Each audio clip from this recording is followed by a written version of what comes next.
CIEAP, Centro Espírita Altivo Panfiro. Uma casa de amor. Boa tarde aos nossos ouvintes. Que Jesus abençoe a nossa tarde de estudos. Estamos dando continuidade ao estudo do livro Memórias de um Suicida. E paramos o ano passado, no mês de dezembro, no capítulo 18, intitulado Homem, conhece-te a ti mesmo. E já iria começar, nós estamos na página, nessa edição aqui da FEB, nova edição, na página 426. Porém, vamos iniciar o capítulo novamente para a gente se situar, tá? Vamos ler o Evangelho e a Adilane lerá o Evangelho, fará a prece e nós faremos um pequeno resumo da aula passada para a gente se situar. Capítulo 6, o Cristo Consolador. O item 1, o jugo leve. Vinde a mim, todos vós que estáis aflitos, e eu vos aliviarei. Tomai sobre vós o meu jugo, e aprendei de mim, que sou manso e humilde de coração, e achareis repousos para vossas almas, porque o meu jugo é suave e o meu fardo é leve. Mateus 11, 28 a 30.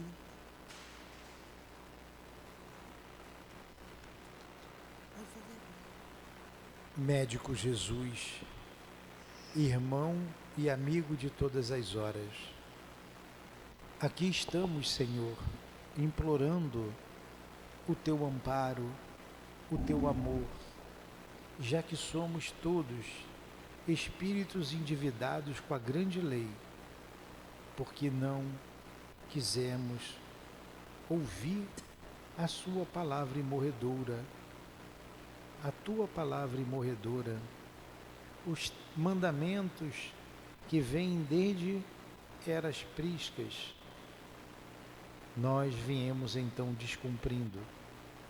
Hoje, arrependidos, buscando o equilíbrio através do teu Evangelho, das obras doutrinárias que o Mestre Kardec, sob o teu comando, nos trouxe, aqui estamos para estudarmos o livro Memórias de um Suicida, em que Ivone do Amaral Pereira, junto com Camilo, Leon Denis, todos os teus discípulos, Senhor, nos trouxe para valorizarmos a vida, para entendermos-nos como espíritos imortais que somos.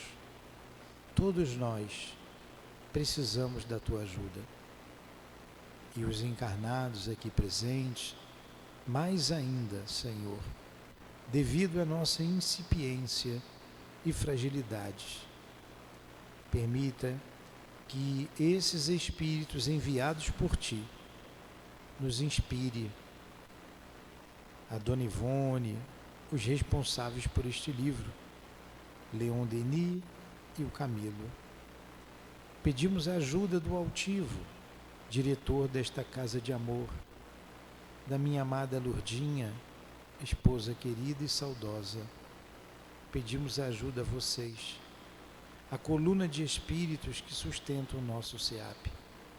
Em nome desses irmãos queridos, em nome do amor que vibra nesta casa, do teu amor, Jesus, e do amor de Deus, nosso Pai, acima de tudo, é que damos por iniciado os estudos da tarde de hoje em torno do livro Memórias de um Suicida. Que assim seja. Graças a Deus.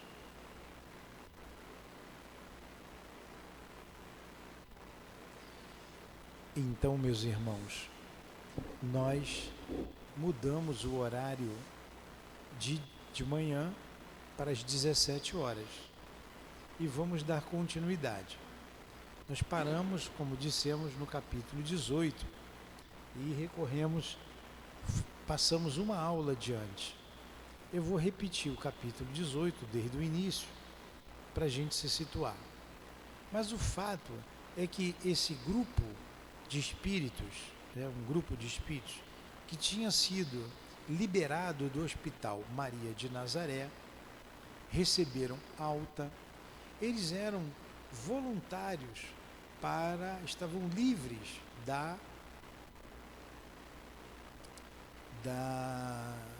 vamos dizer, a prisão escola hospitalar. E eles poderiam reencarnar imediatamente ou continuar estudando, se aprofundando nos estudos da vida, se preparando melhor para o retorno à carne. Então, alguns irmãos resolveram reencarnar e outros resolveram continuar estudando. Desse grupo que está estudando, houve uma reunião em que foi apresentado a eles três grandes espíritos: Epaminondas de Vigo, Soriomar e o Silas, Aníbal de Silas. Este último, Aníbal de Silas, conheceu Elias no deserto, vem trabalhando há muito tempo, há muitos e muitos séculos antes do Cristo, e na época de Jesus, ele foi uma daquelas criancinhas que Jesus colocou no colo. Então, um espírito que se sacrificou pelo Evangelho do Cristo e foi designado para ajudar esses irmãos que, através do suicídio, retornaram à pátria espiritual. Olha a misericórdia de Deus, o amor do Cristo, o amor de Deus acima de tudo, colocando para trânsfugas da lei, como provavelmente um dia também fomos, esse eminente espírito chamado Aníbal de Silas.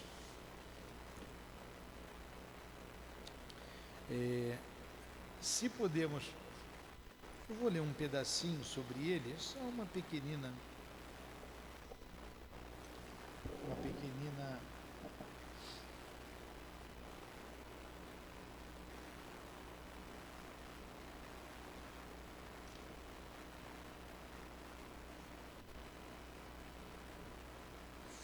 um pequenino parágrafo.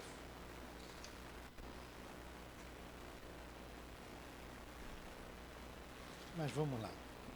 Então eu fiz o resumo aqui do Aníbal de Silas.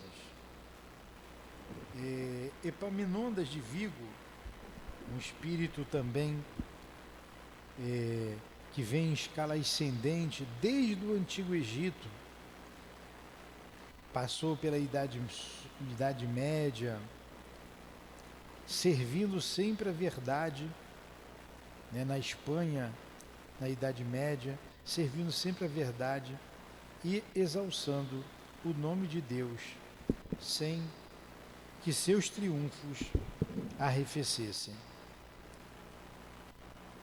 O outro espírito, chamado Soriomar, é um antigo mestre de iniciação em Alexandria, filósofo na Grécia, logo após o advento de Sócrates, quando fulgores imortais começavam a ascender para o povo. Foi mestre da doutrina secreta, enfim, um espírito também bastante amadurecido e compreendia plenamente as leis de Deus. Aníbal, ele diz aqui, foi o jovem, era um espírito que se apresentava como jovem, que conheceu pessoalmente Jesus de Nazaré. Enfim, esses três espíritos foram designados para serem instrutores desse grupo. Aí a gente está no capítulo 18, intitulado Homem, conhece-te a ti mesmo.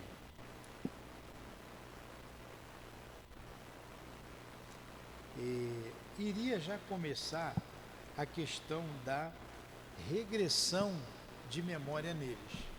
Mas como estudamos somente uma aula, iniciaremos aqui o capítulo 18. Outros cursos que fazíamos. Vamos lá, Dilane. Capítulo 18, página 419. Outros cursos que fazíamos, não menos importantes para a nossa reeducação, alternadamente com o da moral estatuída pelo insigne mestre Nazareno. Um deles aprendia-se a ciência universal, cujos rudimentos nos deram então a conhecer, 2 anos depois de iniciados no curso de moral cristã, por estudos profundos, análises tão penosas quão sublimes. E nestas mesmas análises entrava a necessidade de estudarmos a nós mesmos, a nós próprios, aprendendo a nos conhecermos intimamente. Então, junto com o estudo da moral cristã, tinha um curso que eles ficaram 2 anos aprendendo a se conhecer. Exames pessoais, melindrosos, eram efetuados com minúcias aterrorizantes para o nosso orgulho e para a nossa vaidade. Paixões daninhas que nos haviam ajudado na queda para o abismo, ao mesmo tempo em que, sendo as aulas mistas, adquiríamos o duplo ensinamento de dissecar também o caráter, a consciência, a alma, enfim, de nossos pares, como de nossas irmãs de infortúnio, o que nos conferia valioso conhecimento da alma humana. Então, nesse curso, Luana, ele dissecava. O que é dissecar? É estudar com minúcias a alma humana, vendo, analisando a alma dos outros, dos seus irmãos, que se expunham ali, como eles se expunham, se mostrando o caráter, mostrando a sua consciência íntima, como eles eram, para o melhor aprendizado. Era lente. O que é lente? Lente é o professor. Vai lá, Dilane, continua um pouquinho. Era lente dessa cadeira magnífica o venerando educador Vigo, Epaminondas de Vigo. Vamos lá.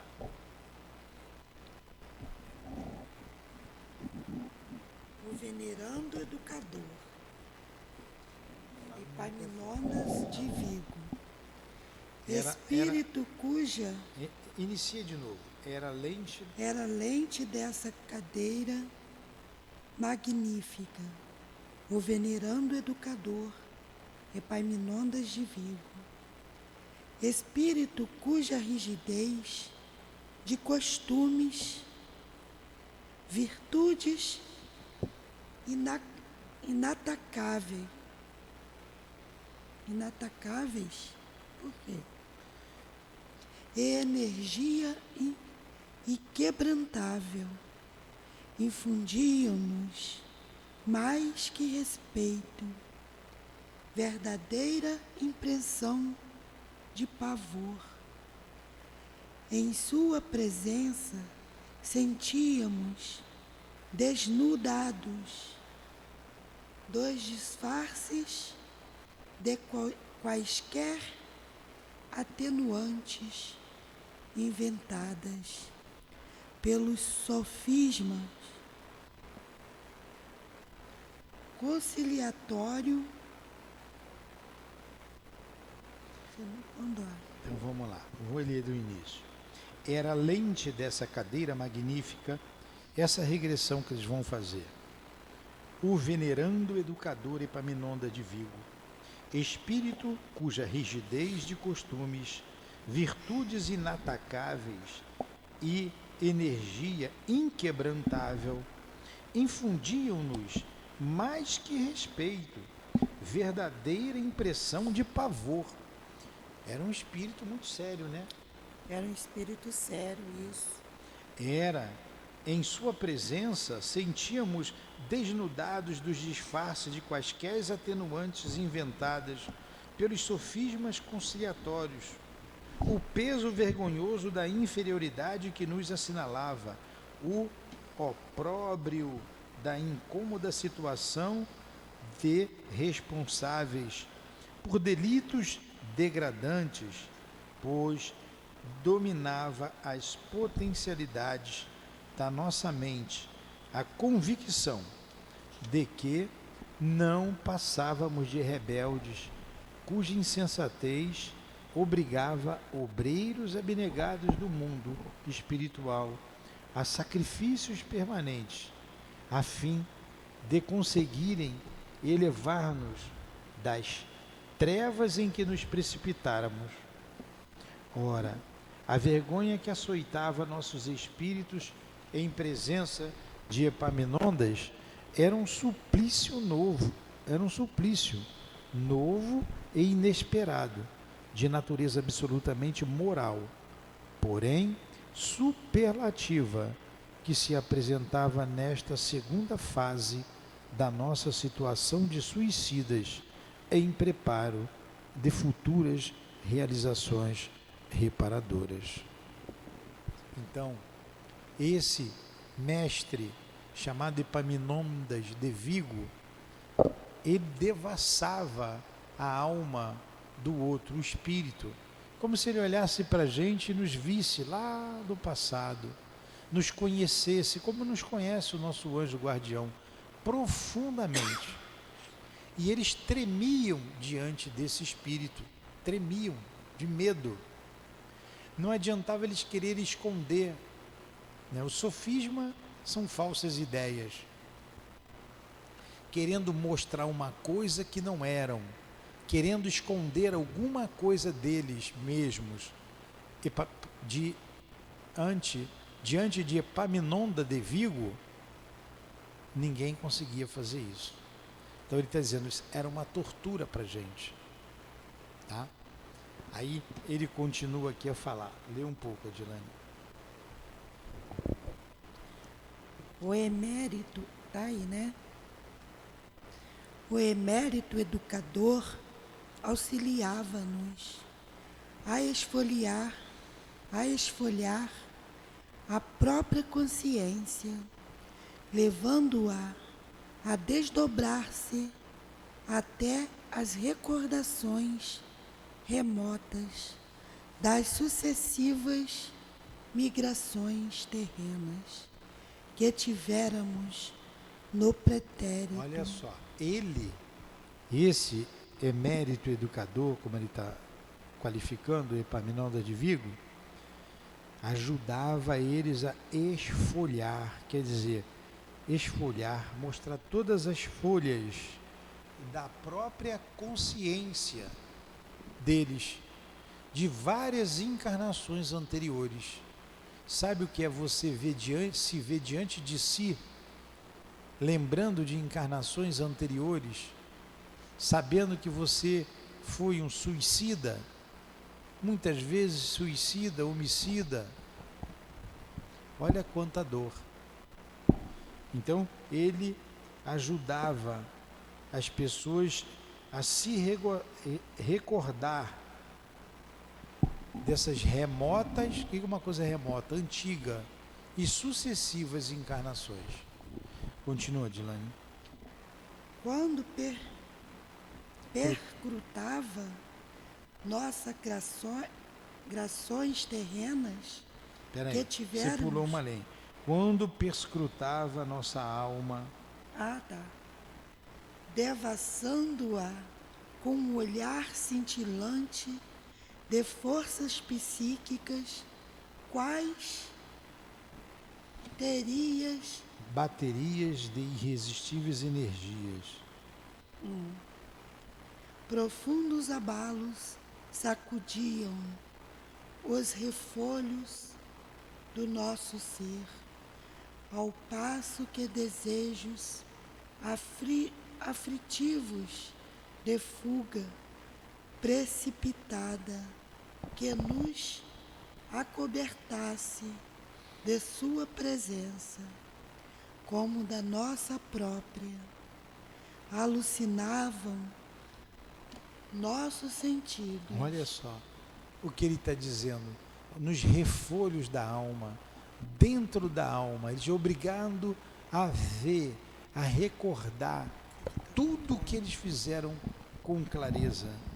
Eles se sentiam alucinados, se sentiam alucinados, quer dizer, enlouquecidos, queriam fugir, mas não adiantava.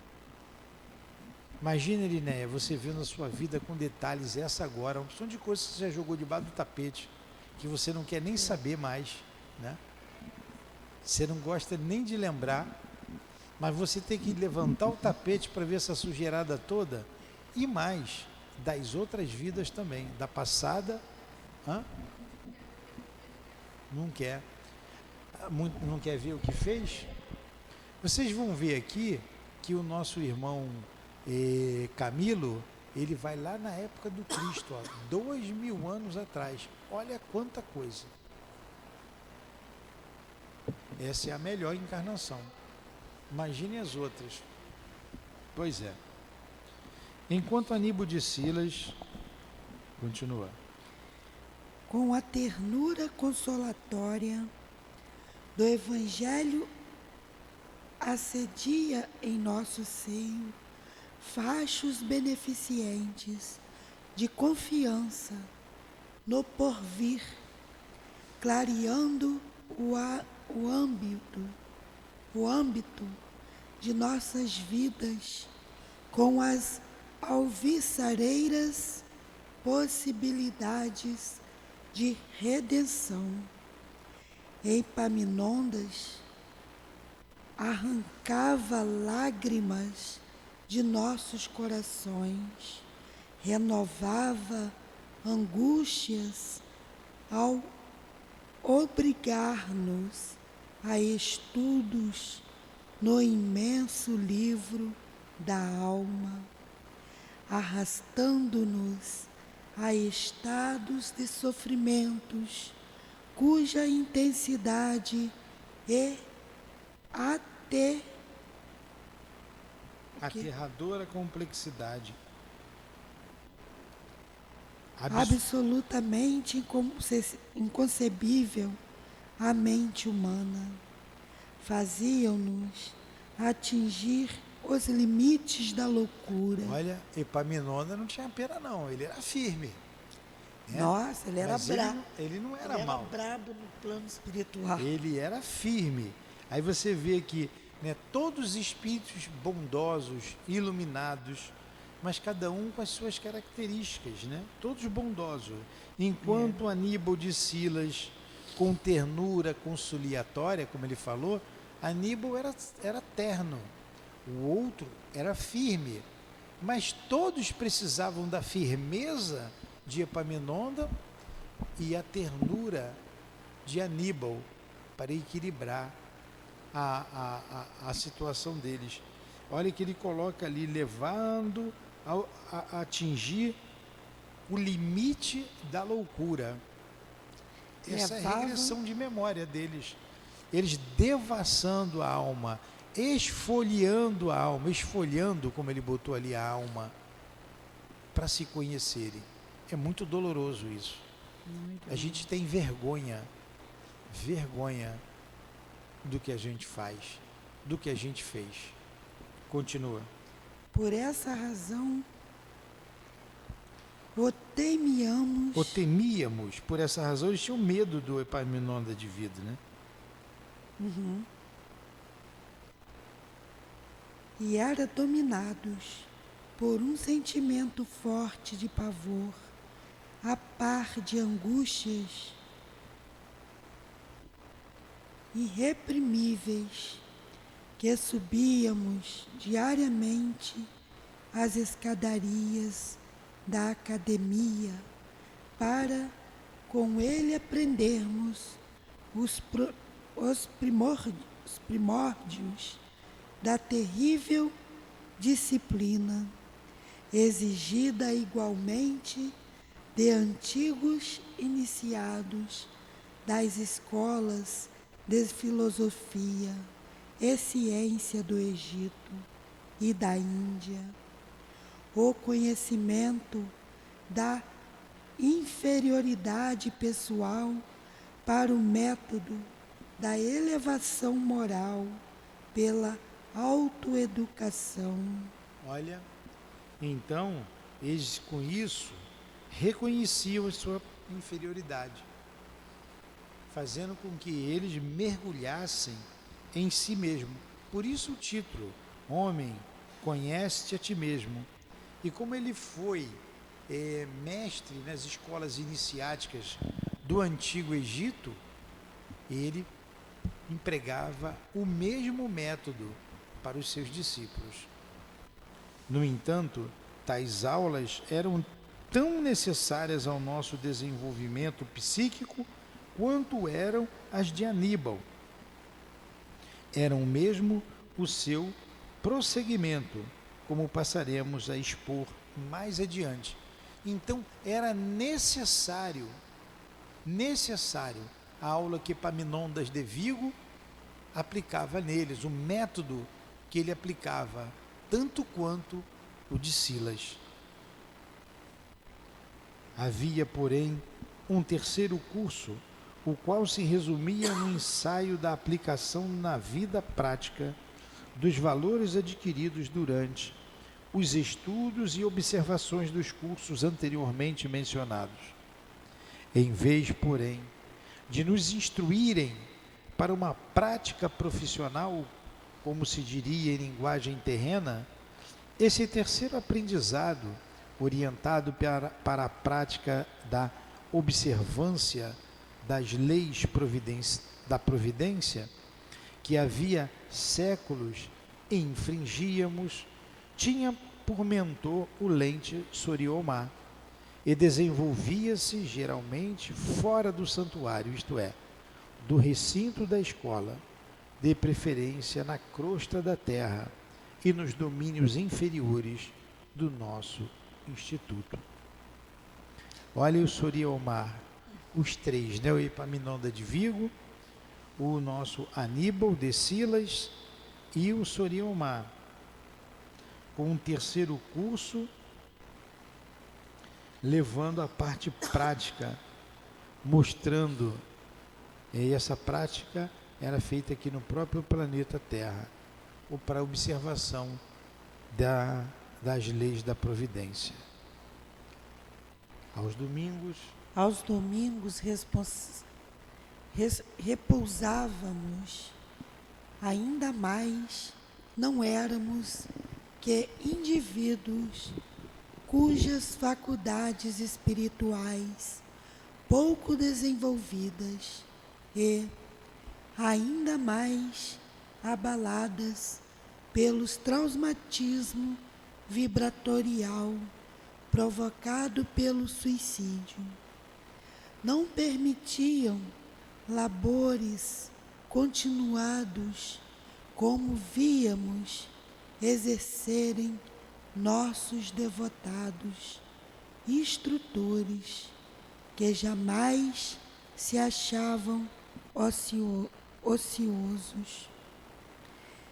Descansávamos, portanto, divertíamos-nos mesmo, tomando parte em reuniões fraternas efetuadas pelas vigilantes ou visitando em caravanas amistosas outros departamentos da colônia, inferiores ao nosso, assim revendo velhos amigos e antigos mestres como Teócrito, e dessa forma prestando solidariedade e conforto a irmãos mais desditosos do que nós,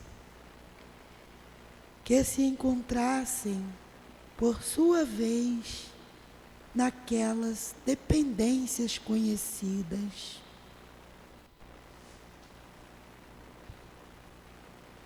Está falando de quando eles saíam pela colônia, eles saíam para Atendendo ainda dependências ainda inferiores a deles, né, na própria colônia. visitar os antigos amigos. E ali prestando solidariedade a todos. É. Nem assim, como vemos, deixávamos totalmente de exercer atividades. Aprendíamos ainda. Progredíamos em conhecimentos, obtendo nas citadas reuniões noções de arte clássica transcendental, de que eram dignos expoentes, não apenas nossos mestres, como outros que caridosamente nos visitavam, e até nossas vigilantes, que ensaiavam com eles nova modalidade de servir a Deus e à criação, isto é, utilizando-se do belo, empregando a beleza.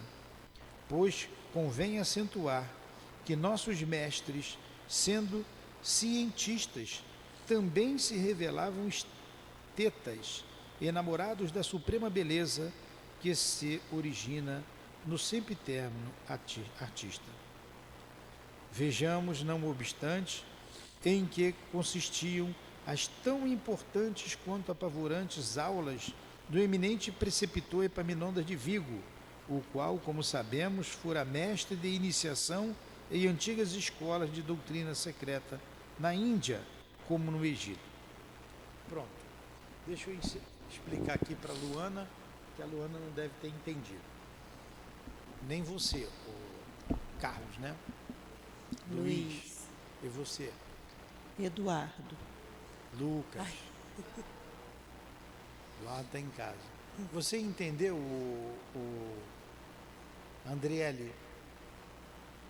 Andriele, você entendeu?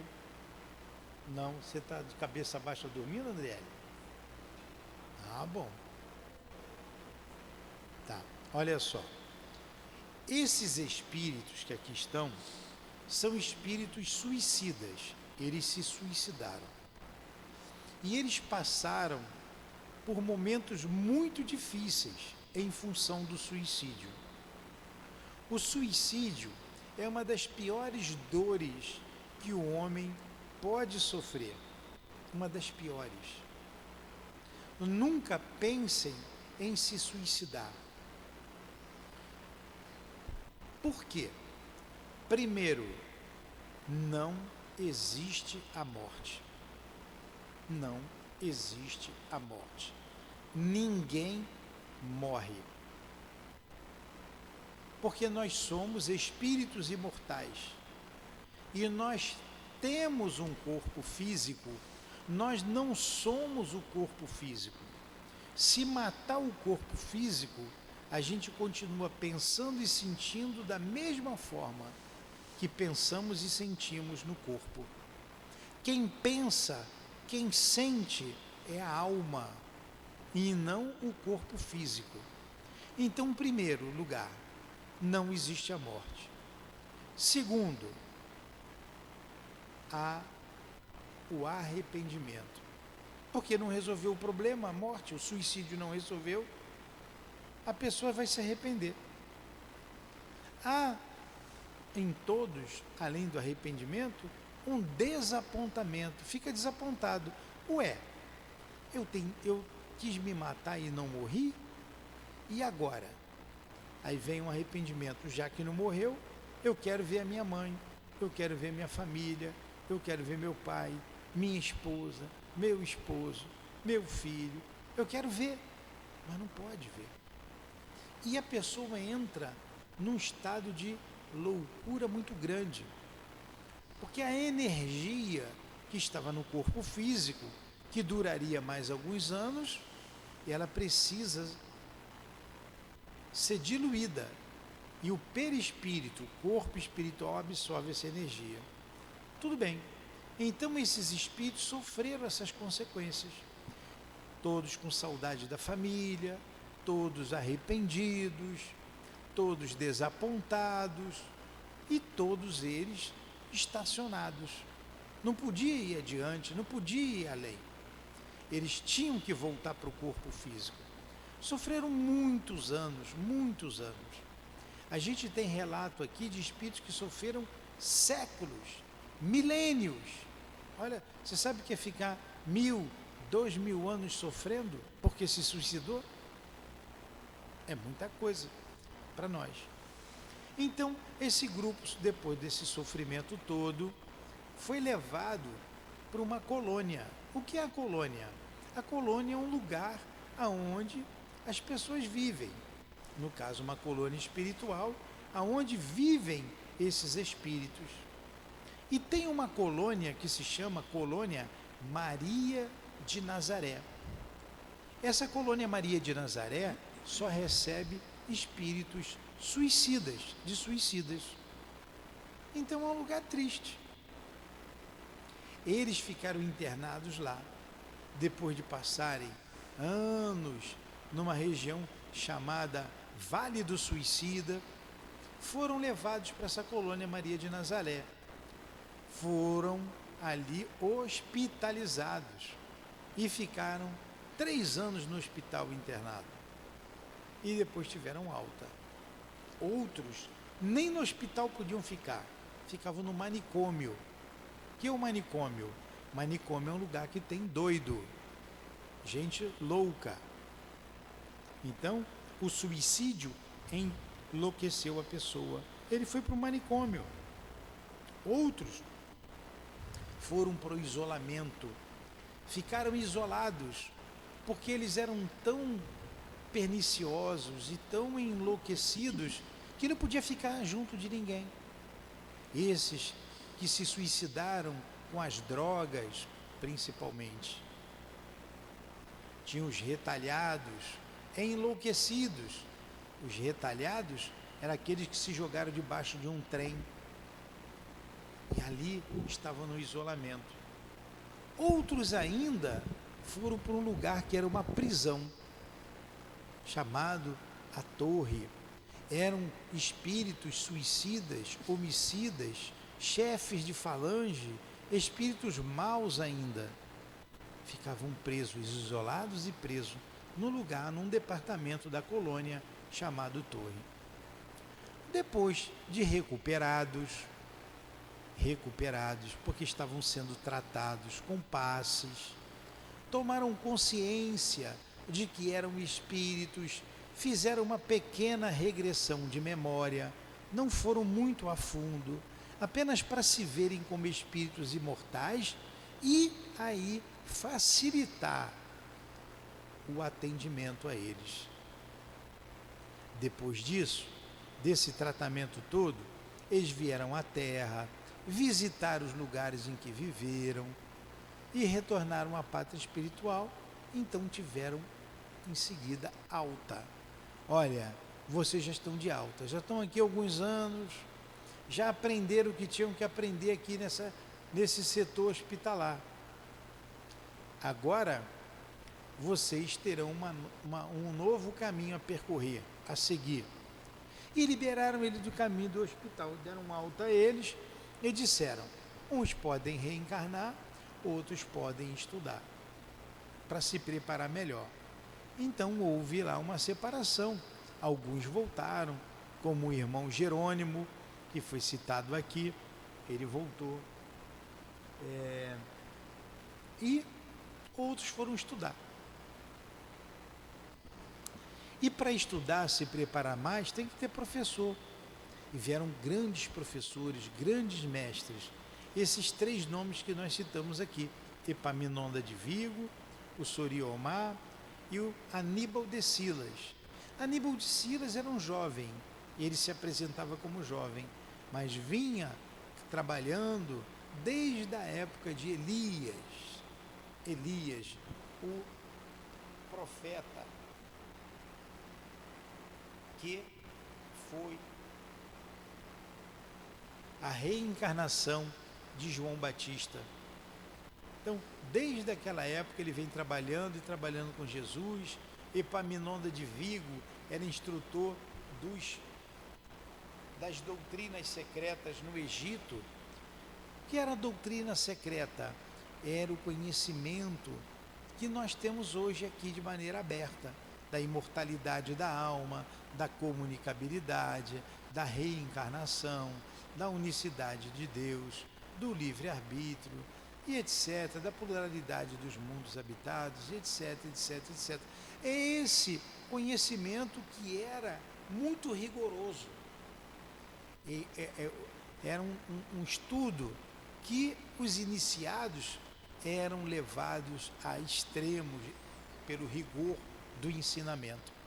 Então, foi esse espírito Epaminondas de Vigo que estava fazendo para eles melhor entender a vida, retornar à carne e vencerem, não se suicidarem mais, que eles tinham que se conhecer. Quem sou eu? O que eu sou de verdade? Aí eu vou voltar hoje, eu estou com 64 anos, vou fazer 65 anos em julho.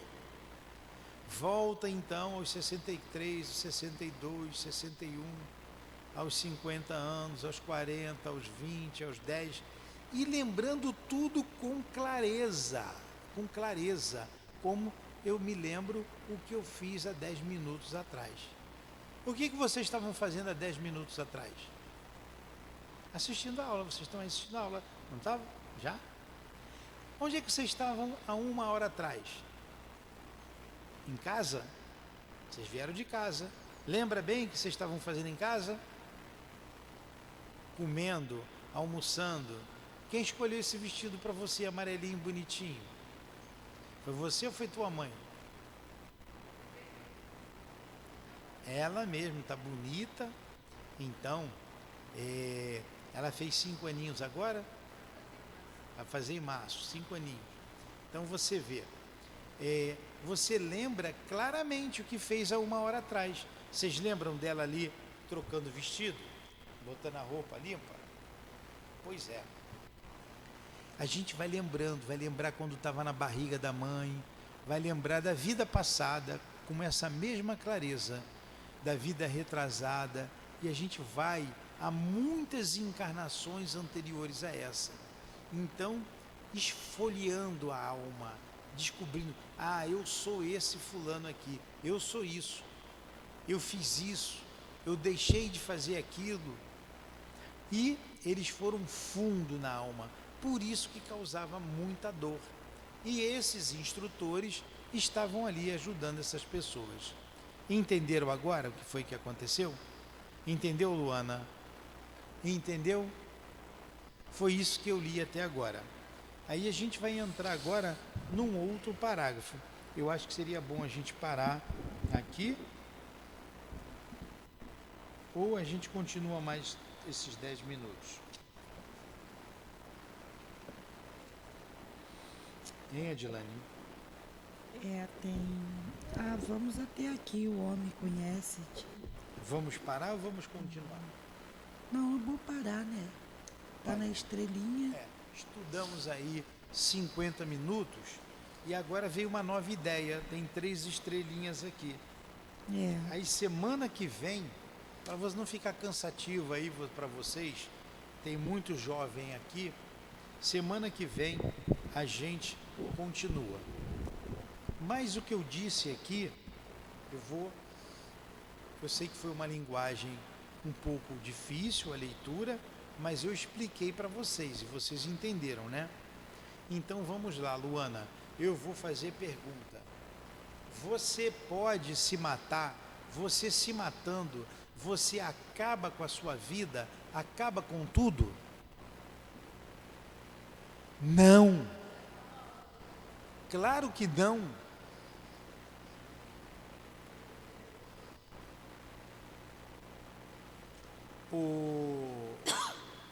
Luiz, você botou uma camisa limpa para vir aqui ou essa camisa estava com ela o dia todo? Tá limpa? Botou uma camisa limpa. Qual é a camisa que você estava antes? Hã? Uma blusa preta. Você estava de blusa preta. Presta atenção, Luana. Você também, o Lucas, presta atenção. O Luiz está dizendo que estava com uma blusa preta. Luiz, você botou uma blusa branca. Você está com uma blusa branca. Amarela. Está encardida essa blusa ali, né? Mas vou quebrar teu galho e vou dizer que está branca. Né? Não é amarela. Lucas, você é outra pessoa porque mudou de blusa? Lucas não. Luiz. Luiz. Você é uma pessoa diferente porque trocou de blusa? Não. Você não é o mesmo Luiz com blusa preta com blusa branca? Luana, você estava com que blusa antes? Preta também, botou uma outra preta, rock and roll, escrito rock and roll. Você é outra pessoa porque mudou de blusa? Não. Lucas, você é outra pessoa porque mudou de blusa? Não. O corpo físico é igual uma blusa. Trocar o corpo, matar o corpo, não muda a gente. Nós somos a mesma, o mesmo espírito. Entendeu isso? Então o suicídio não destrói a vida. Destrói a vida orgânica do corpo físico.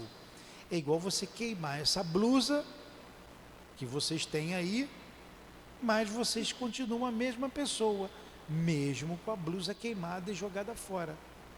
O corpo físico queimado, enterrado, faz o que for com o corpo que morreu, vocês continuarão sendo a mesma pessoa, porque vocês não são o corpo físico. Nós não somos o corpo físico. Por isso que o suicídio não adianta. O suicídio não resolve nada. Vai trazer dor de cabeça para quem faz, para quem comete, e dor de cabeça para quem fica. Como você ia ficar, Luana, se o Lucas se suicidasse? Você ia gostar? Você ia ficar feliz? Imagine o contrário. Imagine o contrário. Como que o Lucas ia se sentir, como que o Luiz ia se sentir se visse você morta? Como tua mãe iria se sentir?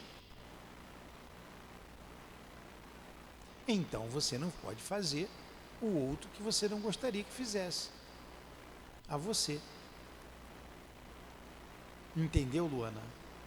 Então a gente não pode pensar essas bobagens. Às vezes num ato de revolta, um ato de rebeldia, eu vou me matar, vou cortar meu pulso, vou me jogar, vai causar dor imensa à família, que todo mundo vai sentir, e fora a dor maior que a gente causa a nós mesmos. Entenderam isso? Entendeu, Lucas? Lucas, pode se suicidar, Lucas? Não, claro que não. Entendeu, Luana? Alguma pergunta, Luana? Alguma pergunta, Lucas? Pergunta, Luiz. Elinéia? Algum? Tá vendo? Pois é. Entendeu, Andriele? Pois é. Não foi à toa que vocês vieram aqui. Eu expliquei numa linguagem agora que vocês pudessem entender o que foi que eu li. E o que eles estão sofrendo aqui é a consequência do suicídio que eles cometeram. Porque eles não morreram. Eles já estão há anos no mundo espiritual e são espíritos tristes, infelizes. Tristes e infelizes pela consequência do suicídio.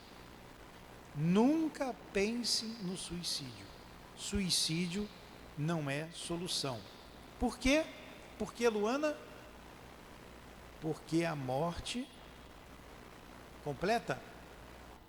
A morte não existe.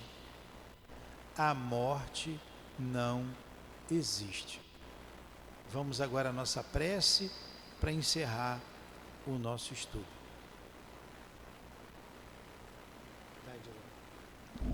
Agradecemos a Jesus, agradecemos a esses espíritos bondosos, a Dona Ivone, ao Dr. Bezerra, a esses espíritos que trabalham em resgatando o suicídio, o suicida. Pedimos o remédio salutar, Jesus.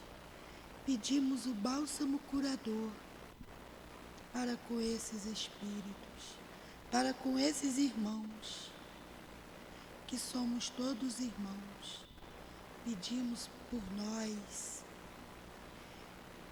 que tire, Jesus, esse pensamento de nós, que não possamos mais pensar em cometer esse crime contra a nossa própria vida.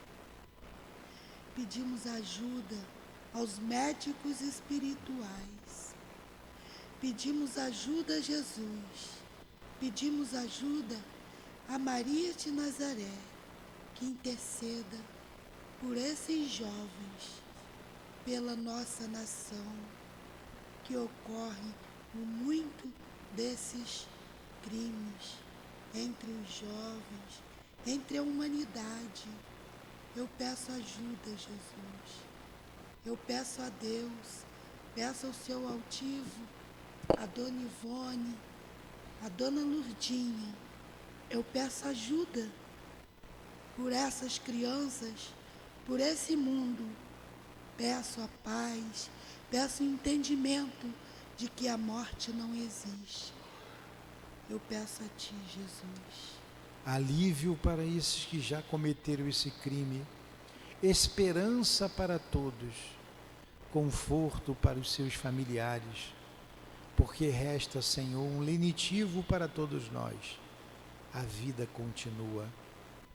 Dê forças aos reencarnados que um dia se suicidaram, para que possam vencer nesta etapa de vida. Assim, Jesus, rogando que derrame o teu bálsamo por toda a humanidade, que vem cometendo dia após dia este crime, rogando por todos os que choram, que sofrem a consequência do suicídio. Nós vamos terminando a nossa prece, o nosso estudo, que valoriza sempre a vida.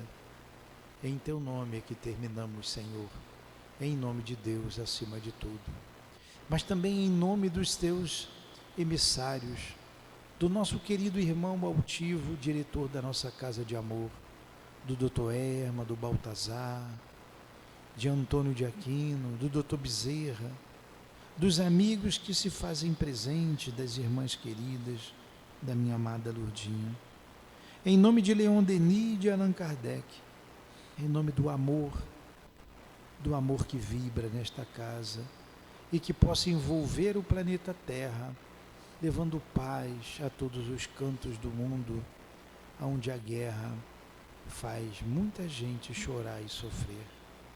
Em nome do nosso amor, Lurdinha, é que pedimos então uma devida permissão, Senhor, para encerrarmos os estudos da tarde de hoje, em torno do livro Memórias de um Suicida. Que assim seja.